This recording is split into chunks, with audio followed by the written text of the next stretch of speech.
The Maya civilization is celebrated for its sophisticated knowledge in astronomy, architecture, agriculture, and mathematics, flourishing in Mesoamerica for over 2 millennia before the arrival of Europeans.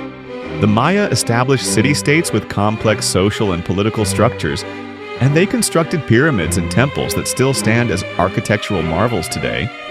But what if the Maya, at the height of their classical period, circa 250 to 900 AD, had encountered the might of English cannon technology from the 16th or 17th century?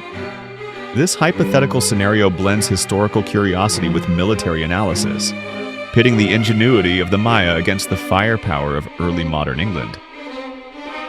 How might the Maya have fared? The Maya military machine. The Maya were not strangers to warfare.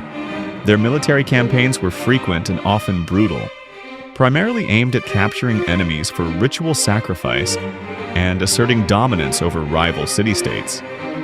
Maya warriors wielded obsidian-bladed weapons such as the macuahuitl, spears, atlatls, spear throwers, and bows and arrows. They donned padded cotton armor and elaborate headdresses, both for protection and symbolic intimidation. Maya cities were often fortified with walls, ditches, and watchtowers. Strategic positioning on elevated terrain or within dense jungles provided natural defensive advantages. However, the Maya lacked metal tools and weapons, relying instead on stone, wood, and bone. Their engineering prowess, though remarkable, did not extend to siege machinery or gunpowder. English cannons and artillery, a new age of war.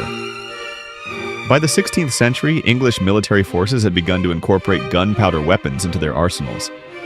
Cannons, mortars, and arquebuses revolutionized siege warfare and battlefield tactics. Cannons could demolish stone walls, terrify unprepared enemies, and inflict massive casualties from a distance. The typical English cannon could fire iron or stone projectiles weighing from 10 to over 50 pounds, depending on the type, with effective ranges of up to 1,000 yards. Artillery crews were highly trained, and their use of gunpowder allowed for shock and awe tactics unseen in pre-Columbian America.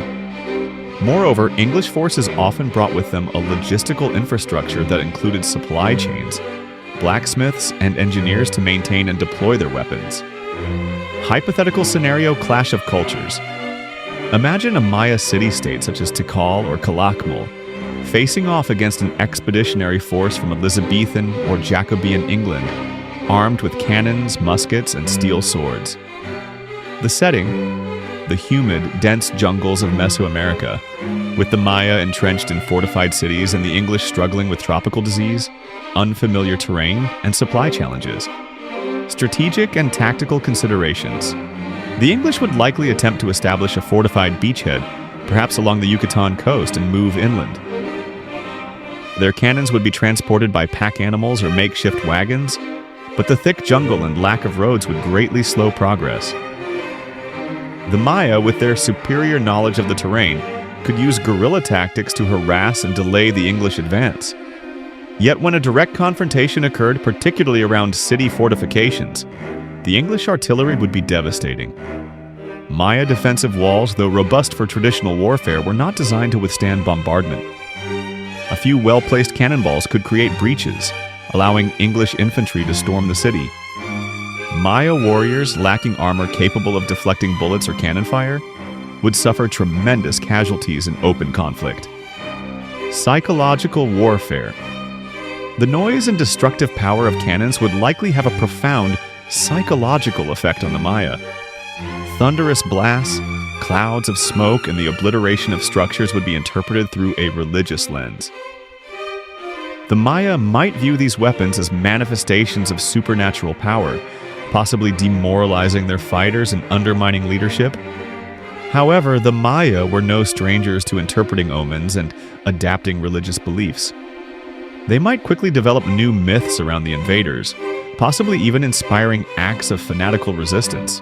Religious leaders could reinterpret the English as agents of the underworld or divine challengers, prompting intensified sacrifices and spiritual mobilization. Logistics and environment, the Maya's home turf. While the English had superior weapons, the jungle environment favored the Maya. European armor and heavy clothing were ill-suited for the tropical heat and humidity. Disease, including malaria and dysentery, would decimate English ranks. Supplying gunpowder and food over long distances would prove challenging without established colonies or trading posts. The Maya, on the other hand, had centuries of experience,